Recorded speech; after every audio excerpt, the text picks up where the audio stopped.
Begin right now at 11 o'clock with that breaking news. The government tonight issuing a serious warning saying foreign countries are actively trying to influence the presidential election. Top intelligence officials say there have been several high-profile attempts by Iran and Russia to interfere in the election. They did not give any more specifics or say if the voting infrastructure was breached. We have confirmed that some voter registration information has been obtained by Iran and separately by Russia. We have already seen Iran sending spoofed emails designed to intimidate voters, incite social unrest, and damage President Trump.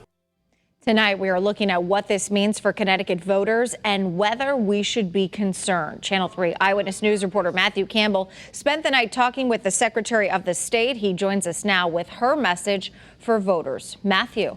Well, Aaron, disinformation emails may be going out, so check your inboxes carefully. She says more than anything, though, this was meant to scare voters or have them question the voting process, because she says voter information like your name, address, phone number, political affiliation is already public knowledge. Anyone can get it.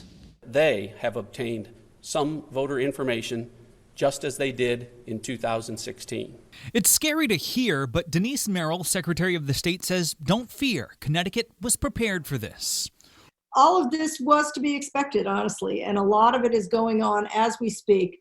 While tonight's headline is that Iranians and Russians have voter registration information, Merrill says that info has always been out there. They have not obtained anything that you could not have obtained yourself, right from our office. Merrill says the goal appears to be creating mistrust in our elections. They want people to think, oh my gosh, somebody's in there stealing my data. Oh my gosh, it's just one step toward that, and then they're going to be changing the results of the election. All these suspicions have been generated out there, and that is the end game.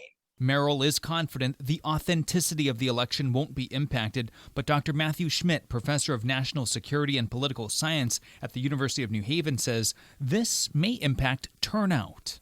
Most people, it's not going to change them. They're going to go, they're going to vote, they're going to do what they're going to do. But if you change 1, 2, 3, 5% of the 10,000 voters out there and you get them to stay home, that can change an election. The FBI did say that Iranians are sending out emails posing as members of the Proud Boys organization. They say it's designed to scare voters.